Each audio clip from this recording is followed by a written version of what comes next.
Alright, let's go.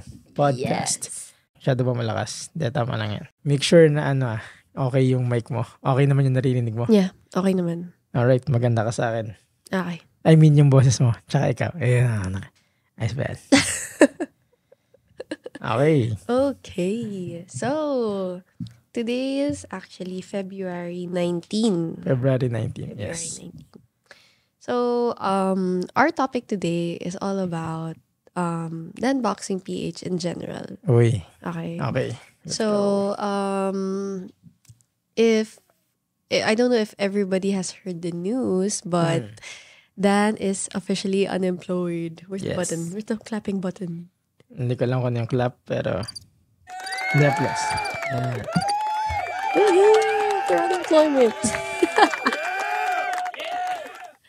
So yeah, I just like fidgeting with this one. So Dan's officially unemployed since February 3. Because your last day was February 3. February 2. May nag-correct pala sa akin kanina, no? Hindi ko na itadrop kung ano yung name. Oo. Hindi daw. Tago natin sa pangalan. Huwag na. Sabi ko kasi, oh bro, officially. Oh no, it's a bro. Officially unemployed na ako. Tapos sabi niya, kasi siya rin, ganito rin yung ginagawa niya. Hindi siya Okay. corporate worker. So sabi niya, bro, hindi unemployed, self-employed.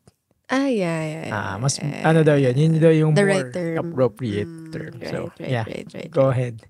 So, so ever since you're out of the corporate world, okay, fine, let's term it that way. Since February 3. Yeah, you were out of the corporate world since February 3. Let's rewind. No? Let's rewind to how it all began. Yeah. Yan. So actually, I have a few questions to ask you.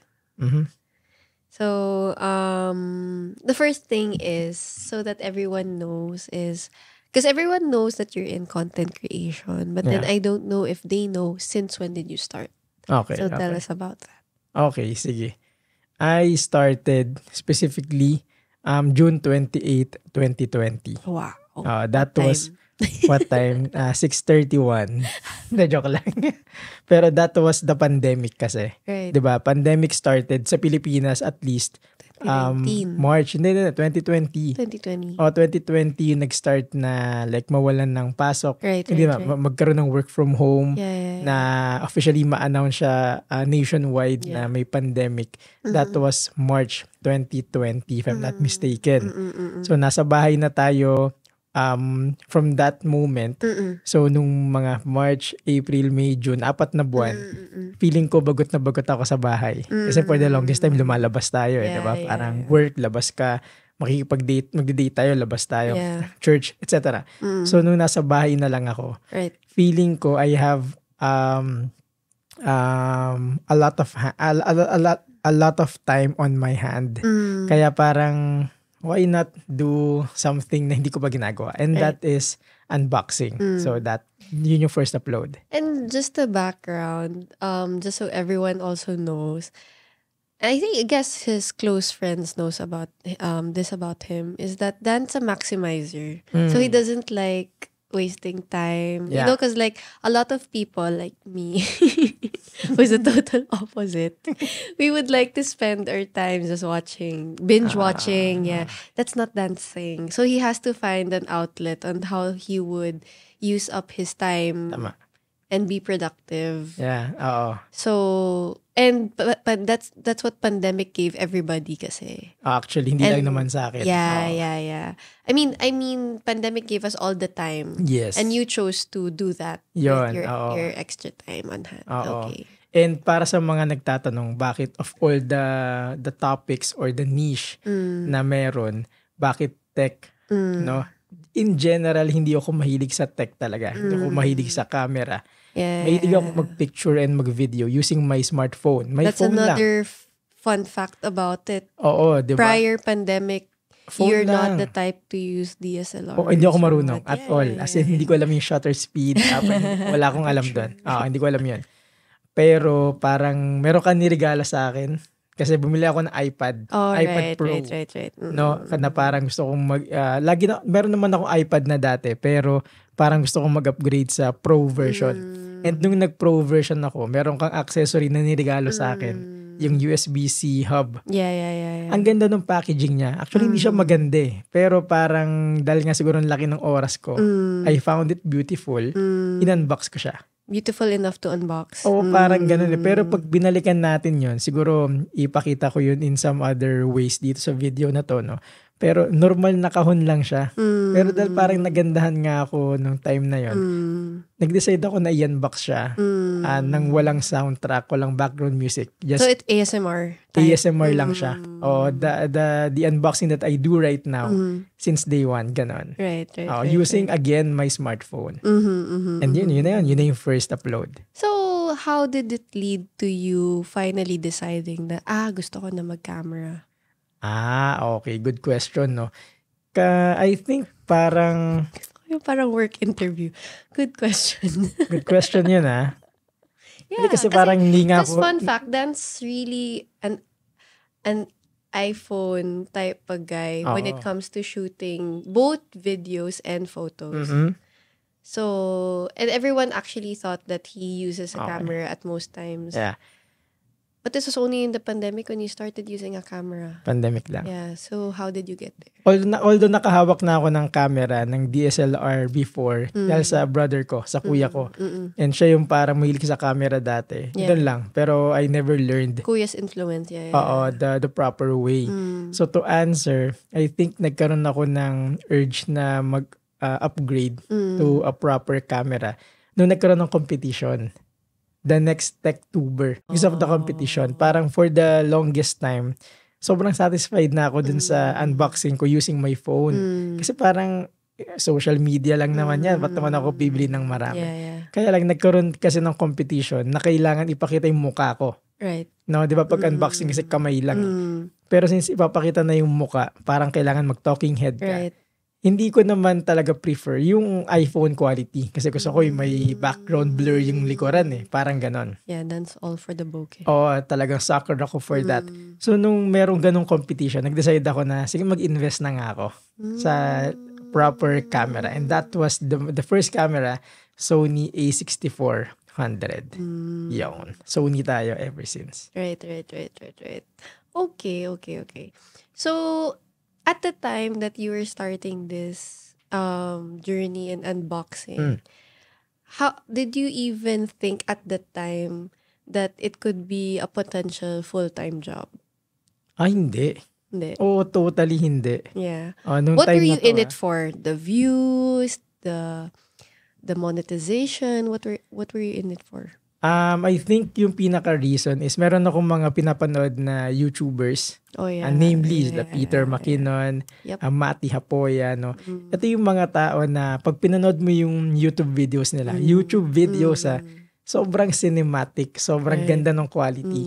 And sabi ko, siguro hindi pa ako well-versed noong time na yun. Wala akong masyadong Pinoy na nakikita na may parang sobrang up nung quality. Yeah. Kasi ang sikat sa Pinas yung mga prank na home videos, vlogs, parang ganun. So parang sabi ko, parang ang sarap na magkaroon ng someone na mag-represent na may ganung quality. Kaya nung nagsisimula ako mag-YouTube talaga, parang lagi kong bukang bibig. Quality. Parang feeling ko nga kahit walang sense, basta labas mo na may quality. Ganun yung parang motto ko nun. It makes up for everything. Oo, na parang quality over everything. Parang yun yung driving factor ko nun. But not really being a full-time creator. Right. So, when you were making that videos, when did you decided to upload your first video on YouTube? Because if I'm not mistaken, you started uploading on Facebook alone, right? Oh yeah, oo. So, what made you decide na, okay, sige, mag-YouTube na ako.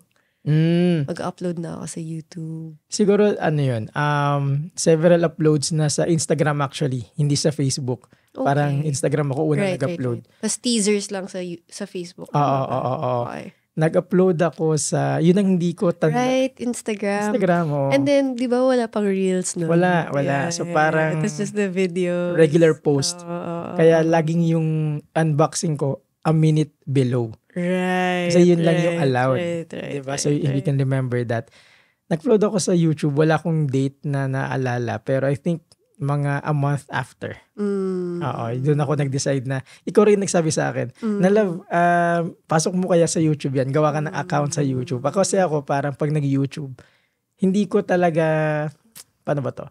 Hindi ako for that. Kasi parang Instagram lang yung gets ko, Facebook lang. Pero YouTube, hindi ko siya gets. Hindi mo gamay. Oo, I find it very complicated that time. Right. Sabi mo lang sa akin, ikaw lang yung makulit nun. Ikaw yung may alam. Sabi mo, doon na monetize, doon may bilang audience. Isang tao na babad sa YouTube. Oo, parang ganon.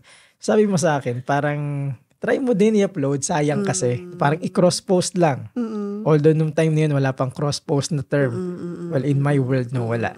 So, yun siguro yung reason. After a month of uploading unboxing videos, in less than 60 seconds, nag-decide ako na, sige, gawa ko ng YouTube channel. Tawagin na rin natin siyang Danboxing PH. How did you come up with the name? Well, that's basic, no? And that's simple na I'm Dan kasi, tapos unboxing kasi. Right. Ganun lang kasimple. Tapos, and good thing no one has that handle yet. Meron. Oh. Merong Danboxing. Yeah. Kaya ako nilagyan ng PH. Oh, I had no choice. Now you know. Oh, wala akong balak ng PHP. Wala akong ayoko nun eh.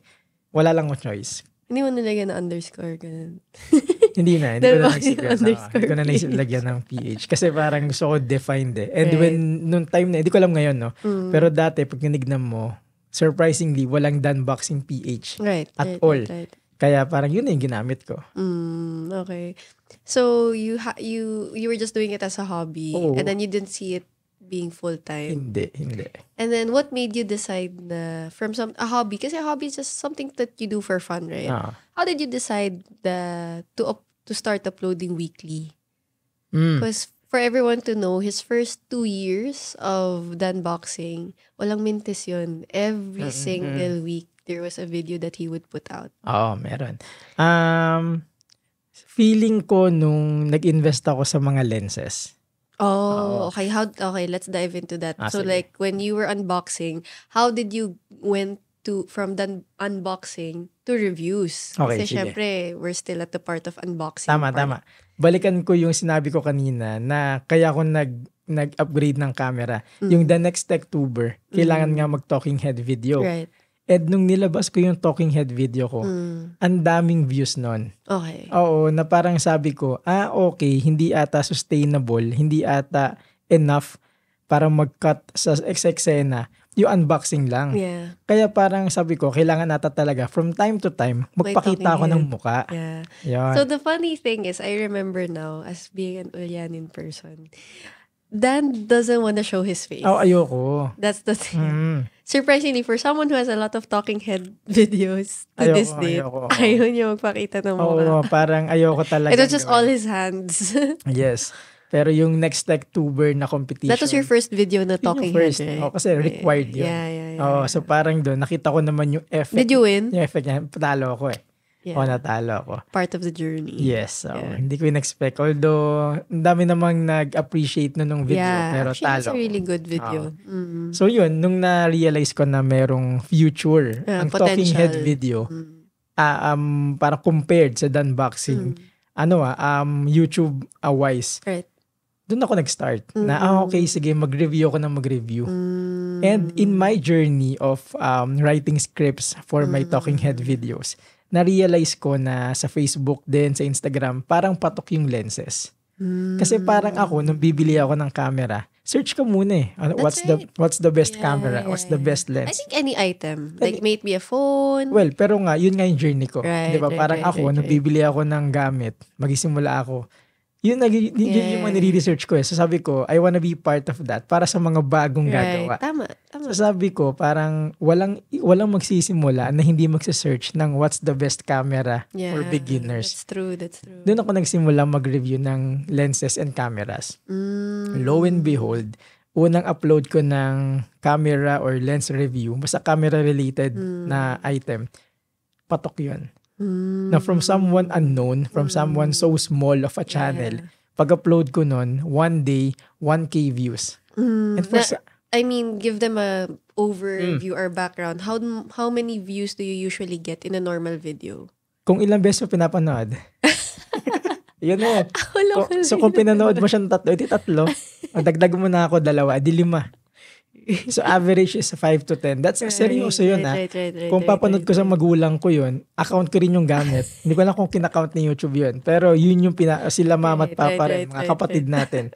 Sila lang. So That's true. maybe 15 to 20 views. That's on an average. Oo. So pag ako, video. naka-50 ako na views, pag naka-50 ako, masaya na ako. That's big. So imagine pag-upload ko ng camera-related video, 1K per day. Right. So sabi ko, okay.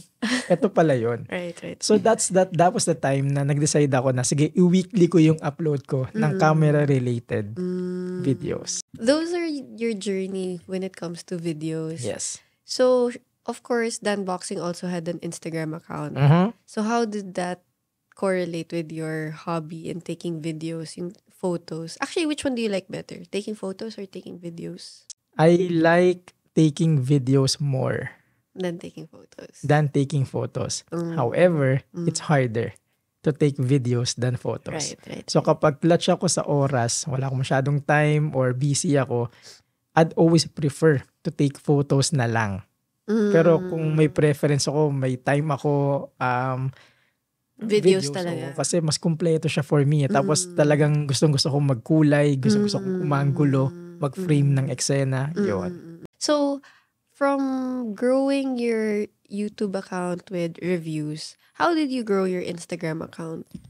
First of all, I did not. Hindi ko nag-grow yung Dan Boxing page. Yeah. No? Parang, Because you had a separate account from your personal account, right? meron akong personal Initially. account na Roldan Hilbuena. Na college ko pa ginawa. Yeah. No, way back 2010, 2011 ata.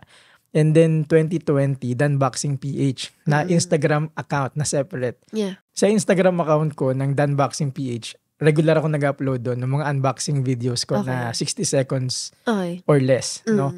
Hindi siya lumilipad. Kahit anong gawin ko noon, hindi siya lumilipad talaga. Parang mapa videos, mapa photos. Kayo-kayo lang din yun. Tayo-tayo lang yung nanonood, nagla-like. And then, doon ko na-realize na iba yung takbo ng YouTube sa Instagram. Right. So, lumilipad na sa YouTube, no? Parang slowly and slowly. Dito, parang kahit anong gawin kong thumbnail video, medyo hindi. Oo. So, ang nangyari, parang fast forward na to, no? Kasi we're talking about growing Instagram account. Parang 2021 or 2022, bumili ako ng Sony A7 IV. Okay. Parang bagong camera ko yon, in-upgrade ko na, full frame na yon.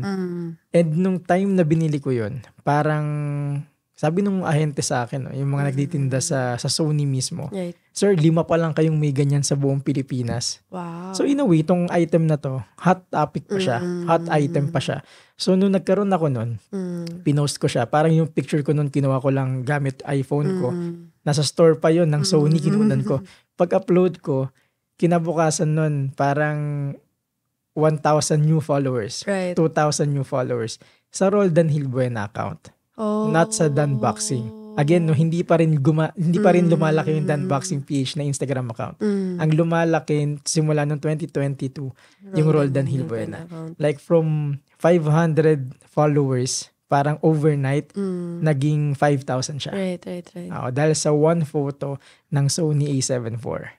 When your followers are growing in Instagram, so what was your first brand that you landed? Yeah. Oh, okay. Sige, remarkable to kasi nung nakuha ko to, parang nung binigyan nila ako ng product, hindi ako makapaniwala, parang message pa kita, tinawagan kita. Grabe, meron akong parang sponsored item, parang ano. Hulaan mo kung ano. Oh my God. Kung tanda mo pa. Yan, self. Wait. Oy, kulang ka na kwentuhan ko eh. Wait. No, it's not Spigen. Oh, hindi niya tanda. It's not Spigen. Can you give me a clue? What item? Mike. Mike? Oh my gosh. Boya. Mali. Oh my gosh. Wait. Last. No, it's not Road. Hindi. No, that's not Road. Why did I forget? First item na pinadala sa akin for free. 7 Rhymes? Mali. Grabe, bago lang yan eh. What? What is it? Mauno. Oh my gosh. How can I forget Maono? Oh. Is this the one? Anyway. Oo. Yung basa pa natin Maono. Pero ang It's tama pala, Mauno pala. Siya yung unang nagpadala sa akin. Minessage niya ako via email. Ito yung parang oval na... Hindi. Oh, hindi rin. Basta, So, sobrang daming mic ni Dan. Hindi ko na maalala. basta parang pinakauna ko siyang podcast microphone. Okay. Something like that, no? Tapos, pinadala nila sa akin yun. Hindi ako makapaniwala na posible yun. Sabi nila, papadala nila to, tapos reviewin ko lang. Was it an X-deal? XD lang. Oo, na parang... For our viewers who are not so familiar with this vocabulary, what does X-deal mean? Exchange deal. Exchange Na parang deal. gagawa ko ng contents in exchange for the product. But then no payment. Walang payment. Yeah, Oo, okay. parang barter, collaboration. Right. Palit lang. Okay. Bigyan kita ng product, bigyan mo ako ng content. There you go, folks. That's Ganun. X-deal. So, at first, puro ganun. Yun yung pinakauna ko. Parang, yung una pala, pahiram lang. Papadala na ako ng item, ng lens, for example. Ito, padala. Re-reviewin ka. Ibabalik ko yung lens. So, yung parang, okay na ako doon. Kasi, di ba, parang you get to feature something na hindi mo ginastosan. Right. So, kaya lang, ibabalik mo siya. So, ito, nung nagpadala si Mao na hindi ko kailangan ibalik, mind blown, di ba? Pwede pala to. Nakakuha ko ng libre. Yeah. Di ba? Tapos meron akong i-feature na bagong item. So, yun. Mauno. So you started off with Mauno. And then did you start off with specifically mics or different gadgets from then on? Mics lang talaga. Hindi ko Diba? hindi ko siya intention. Hindi ko intention.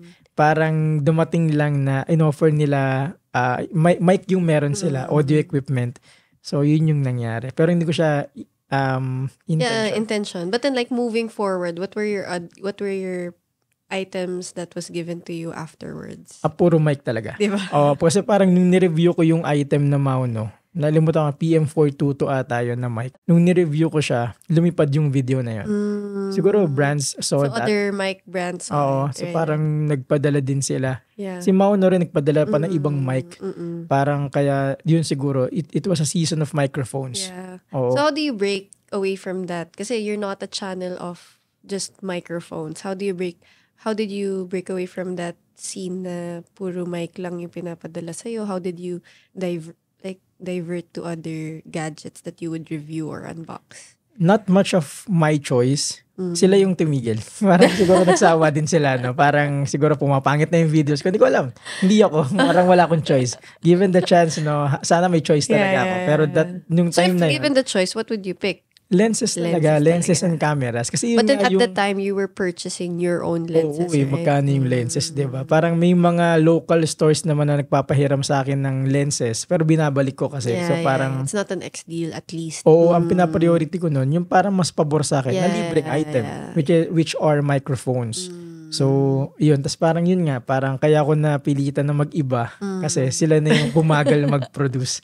Padalang ka na, nawala na. Okay. Okay, so speaking of collaboration, so since you landed your first X deal, how did it feel and what was the product when you landed your first paid collaboration? Grabe naman. Siguro ikwento ko muna yung na parang yung first ko is sobrang baba nung rate na binigay ko.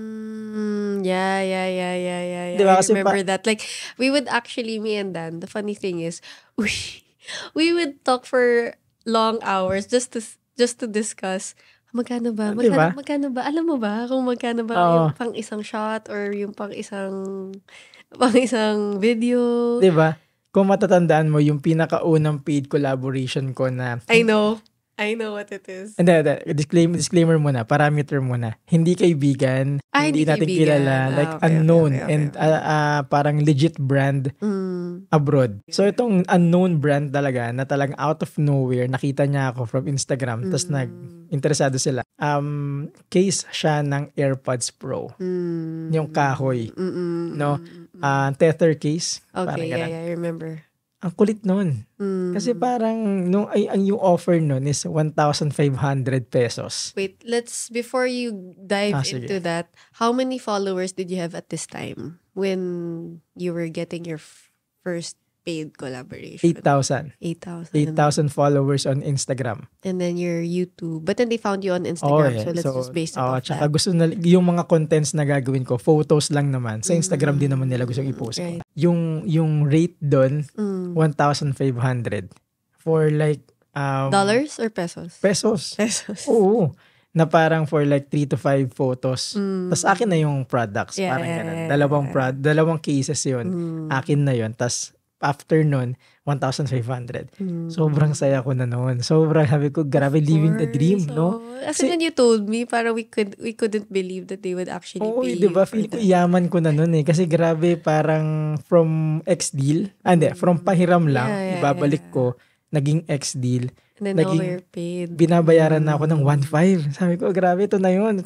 This is it, guys. So you're living the dream. Oo, sabi ko, YOLO. Parang anong sabihin nun? Pero ano lang no, na parang Latito. magamit lang. Anyway, nasa na ako. Ayun, 1,000. Sorry. Guys, ang yabang niya. Pero ang dami niya words na hindi alam. Ginamit ko lang for the views. For the views. Ayan. Ayan, nawala na yung makeup ko. Ayun, so parang 1,500 nga ibinayad nila sa akin. Oo nga eh. Nakaka-cut mo na. Akala nila pinapaiyak kita sa pod. Wala ba tayong ano dito? Makeup team. Oo, pang retouch. Pang retouch. Napatawa tayo eh. Pakat na lang to. Ay, ako rin pala.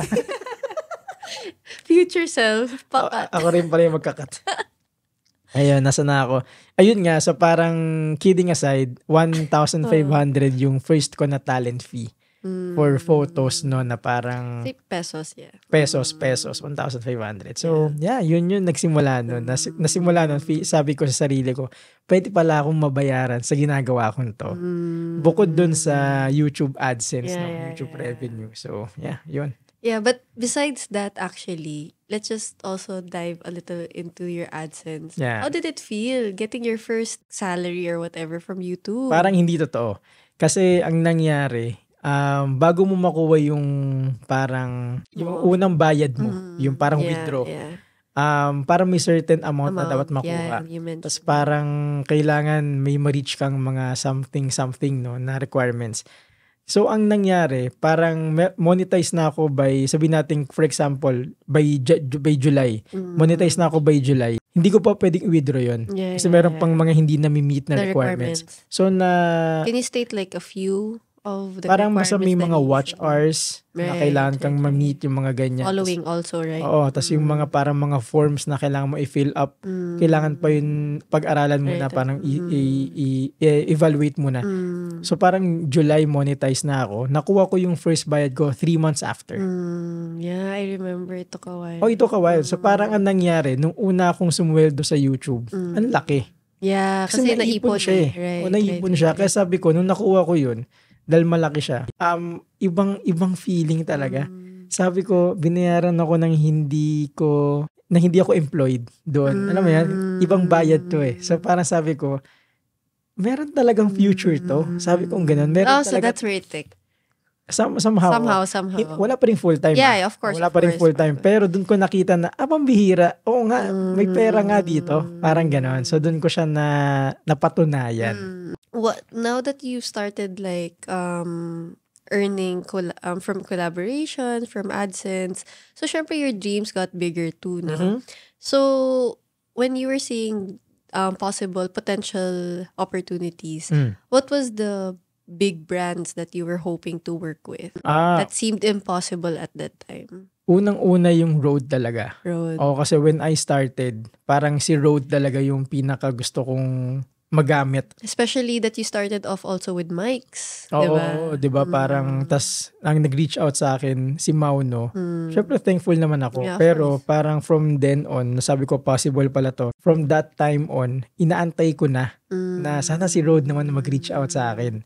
And also, just so everybody knows also, Dan's the type that he posts all the time or so often on Instagram that he would, like items that he bought, syempre he had like Rode items, but then those are things that were not sponsored, that was everything he bought. Ang sipag niya mag-tag. Yes, oo. Ang sipag niya mag-tag. Nakatago lang, pero like 10 yung sobrang brands na tinatag niya. Parang papansin talaga sa brands. Just to get their attention. Okay, continue. So, ayun, parang, nag-decide ako na bumili ng Rode na kinuwento natin sa last podcast, no? So, we're gonna link it. I-link na lang natin para natin ulitin, no? Oo, so parang bumili ako ng Rode. So, hoping na papansinin nga nila ako from that time. So, nagla-like naman sila from time to time, pero hanggang doon lang yun. But they are, Rode was one of the brands na sobrang gustong-gusto kong makakollaborate nun. Okay. So, since that story is in our other video that you should watch, how did you decide that it was time to up your rates? Yun. Oh, okay. Kasi you started off with you were already so happy with 1,500. So, ano yung feeling or ano yung brand or ano yung moment na parang I'm worth more than 1,500 na? Okay, sige. I-full circle natin. Okay. Maganda to. Kasi remember the time na nag-urge sa akin na bumili ng camera? Yeah. Yung the next Techtuber. Yeah. Yung host nun, si UCN. Okay. Si Unbox Creator Network. One of the biggest agencies ng mga creator dito sa Pilipinas. Is it just for tech or for creators in general? For creators in general, oh. So parang anong nangyari, talo ko dun. Sabi ko kasi, talo ko dun. Few years after, nag-reach out sila sa akin. And they wanted me to be part of UCN. Right. Nag-reach out sila sa akin. So parang, ang saya feels like a lifetime ago, no? Oo, pero kailan lang siya, di ba? Pero nag-reach out sila. Naging under ako for a time sa Under UCN. their agency, yeah. Oo, naging UCN, naging part ako ng UCN. That was the time na na-realize, na doon ko nakita yung rate ko. Right. Naalala mo yun, di ba? Parang, because they would also share, di ba? sila yung mag-share talaga. Parang pinasa ko sa kanila yung parang media kit ko. Yeah, this was the time that you realized that you needed a media kit. Oo, na hindi ko alam dati yun, yung parang portfolio ng creator. So, binigay ko yun. Sila yung nag-evaluate kung magkano yung dapat na sinisingil ko for photo, for video, for long video, for short video. So, that's the time na, okay, ganito na pala yung rate ko talaga. So, yun, doon ko na-realize na, ang baba pala nung 1.5. Oo. Yeah. Also, besides that, the time that you actually had a paid collaboration, syempre, nag-improve ka na rin naman sa skills mo from the time. Oo. So, that also speaks for Relative your rate. naman yun, when you were with the agency na. And then, you were out of the agency already, and then you were on your own. So, you already worked around that rates, and then also learned how everything goes around collaboration and paid collaboration. And then, what was your feeling when you finally landed your dream brand collaboration? Ayan, yan nga. Parang yun yung parang sa last podcast din natin na nabanggit ko na si Rode pa rin talaga yun. Diba? Parang from the moment na ina-aspire ko lang na magkaroon ng Rode products to the time na maging partner ko sila, it happened. And nung time na naging partner ko sila, tapos iba na yung rate ko nun. So, parang imaginein mo no, na parang meron and akong... just to be clear, sorry, not to cut you, but to clarify, this is Rode Global, right? Rode Global, oo. Not from the Philippines. Oh, not the local. So, alam mo yun, from that time, yung fact na binibigyan nila ako ng gusto kong products from them, and yet binabayaran nila ako sa mga gagawin kong contents. Tapos yung rate nun is much higher than the previous rates. Sobrang sabi ko, wala na to. Kumbaga, hindi ko na actually ma-measure kung saan ako dadalhin nitong journey na to. O, yun na yung parang nagkakaroon na ako ng parang idea na this could be much more. So, can you say that by this time you could see at least a glimpse of it being full-time at this point? At this point, hindi. Oo, okay. So, since we already talked about Rode in our last video, when was the time that you finally felt that, shucks, pwede pala ito full-time? Nung umulit pa sila magpagawa ng video sa akin with much bigger rates. Kasi parang yung interval kasi ng parang projects ko sa kanila, buwan din. 2 to 3 months, ganyan. Yeah. So in those times, rapid naman kasi yung paglaki nung accounts ko, na social media platforms ko. Kaya nag-iiba yung rates. Now, parang sobrang laki na nung parang in a way binabayad nila. No? Significant na yung parang contract ko with them. Ito na yung nagbigay sa akin ng idea na gawin siyang full-time. Nung time na nagbayad sila sa atin, tas na-cover niya yung pregnancy mo. The pregnancy and delivery. Totally. Na parang na-cover niya buo yun. Walang labis, walang kulang. Na dun ko nakita na, wow, na nasettle natin siya not using my day job salary, pero by partnership and collaboration lang dito sa brand na to. Siguro yun yung time na talagang sabi ko, pwede na to. If I could just focus on this, how much more yung pwede kong magawa at pwede kong ma-produce kung full-time ko siyang ginagawa. Right. Kasi grabe, sobrang sobrang milestone yun na makover niya yun. So, yun siguro yun, no? So, talking about the season that you finally saw na, uy, pwede to na full-time. So, how can you differentiate your content, content creation and your corporate job before? What were the differences and what were the similarities of this job? I mean, content creation and your last job. Okay, parang yung difference nila, no? Yeah. And what were the things that were alike, if there is any? Okay. Siguro yung pinakakaibahan dito is sa ngayon na nagko-content creation ako full-time, sobrang liit nung kailangan niyang time.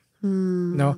Especially kung hindi ko isipin mag-post on my own, like yung personal post ko lang, technically wala nang gagawin eh.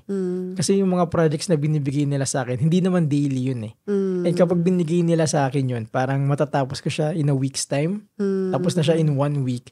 After nun, wala na. Mag-aantay na uli ako ng projects. Yeah. Oo. These are projects from several brands, not just from Rode. Kaya parang yung time na kinakain niya sa akin, not really comparable sa day job ko before. Eh ngayon na may pamilya na tayo, di ba? May anak tayo. Parang mas prefer ko talaga na konting time ako sa work, tas more time with family. Right. So that's the biggest factor talaga, na yun yung parang biggest differentiation nilang dalawa. So, yun siguro yung parang, top of head answer ko na difference nilang dalawa. And do you have anything in mind of what are they alike? Okay. Siguro yung sa day job ko, namin ko rin kasi natutunan, no? Like the character pruning. Like yung pagising ng maaga. Kasi 8 to 5 eh. Parang 8 hours eh. 7:30 to 4:30 yung pasok.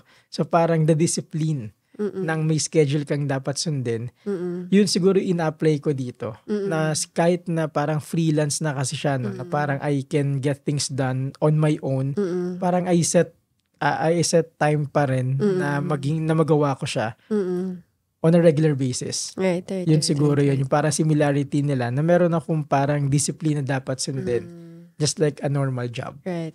And ako, might I just add, for a third-person perspective in Dan's career, for me, the biggest similarity that I see in your content creation and also your corporate job before is both jobs are Dan's passion.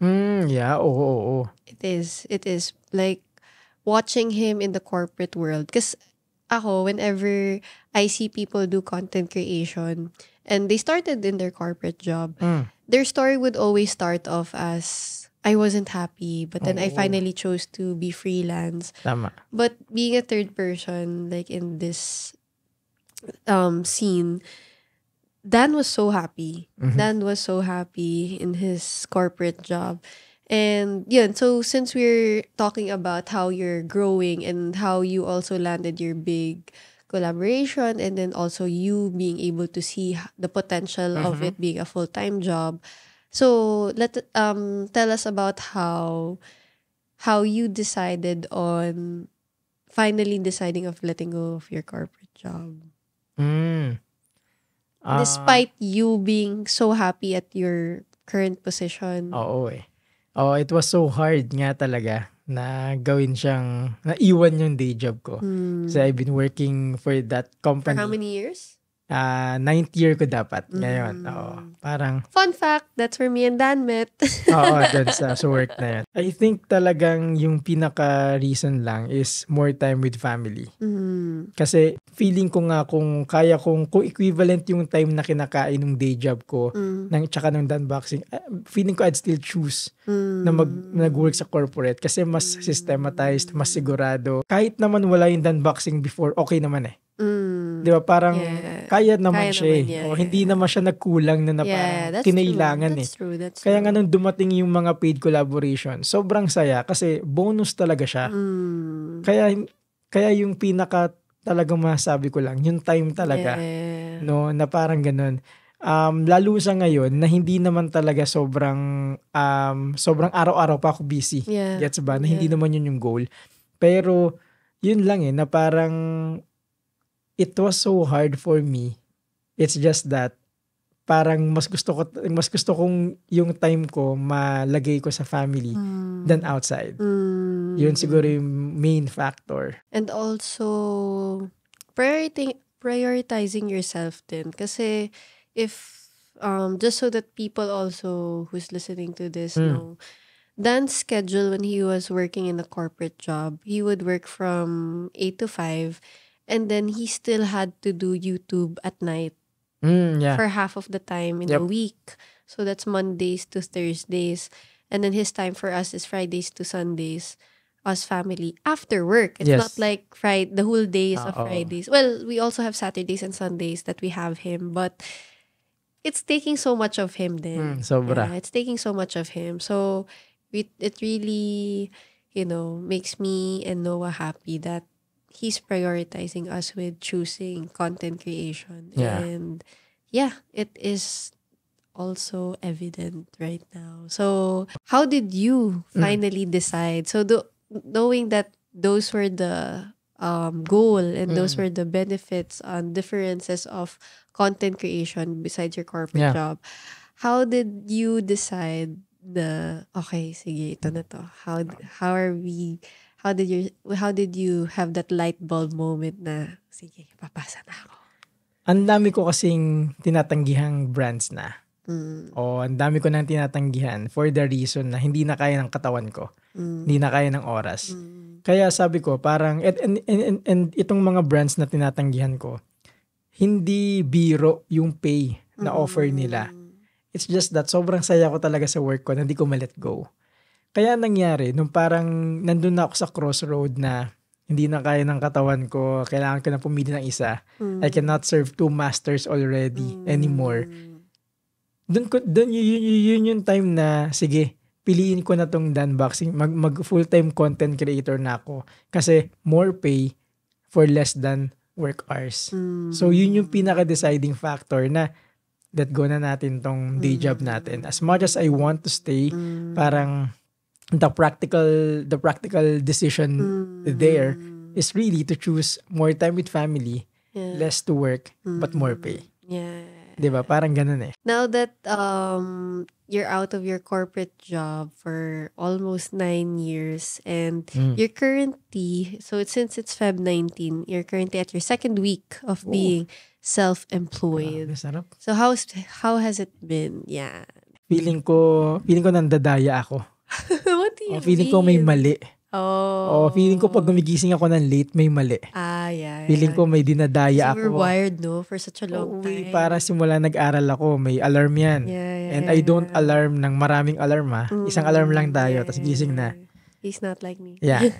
Pero alam mo yun, parang naka-wire ako na may routine. Yeah. So nung nawala yun for 2 weeks, parang may mali.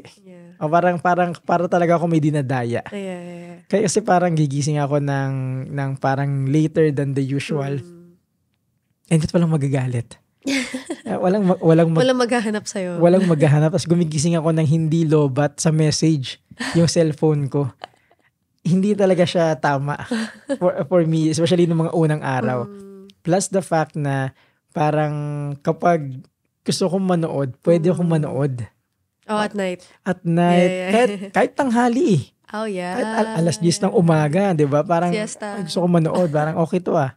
Pwede at loud volume pa. Hindi yung parang titignan mo lang na nakamute. Kasi hindi pwede eh. Tapos magpo-post ka ng IG lunchtime. Oo, dapat ano yun, di ba? Kasi may mga co-work ka na, oy, work hours ha. Shout out. Tapos yung mga time na pag gusto kong umalis, gusto nating umalis, pwede. Alam mo yun, yung parang sarap mag-subway Parang pwede anytime. Walang sasaway sa'yo. No? Parang free ka talaga. And before, when we used to run errands, kailangan mag-leave ka pa. Oo, yun pa. Isa, parang Syempre. pag may check-up, di ba? Parang kailangan ko pa magpaalam. Ito, pambihira. Yung doktor na yung umiiwas Kasi sobrang, Doc, available kami anytime. Ganon. So, parang sabi ko nga, iba tong nangyayaring to. Kaya sobrang nakapanibago. Pero, sobrang worth it. Parang seeing this house grow day by day. Seeing Noah grow day by day. Parang and being with him priceless talaga. every minute. Oo, na parang pati siya nagugulat. Ba't ka nandito? Ba't nandito ka ba? Wala akong work. Parang ganun Pero ako parang kakatok siya sa studio. Dito sa studio. Walang katumbas. Yeah. Oo, kahit may ginagawa akong script or whatsoever. Pag kumatok siya, parang maalala ko lang na, more than the script, siya yung reason Ba't ako nandito? Kasi sabi ko parang, wala talaga. Parang dito talaga, it's really meant to happen this way. Actually, the past 2 weeks, the first week felt like you were on leave lang. Di ba? Parang bakasyon. It was how our life was kapag naka-leave ka. Yeah. Or you're on holiday, Yeah. di ba? But the second week, coming to the second week, you're like, totoo na to. Di ba? Totoo na to.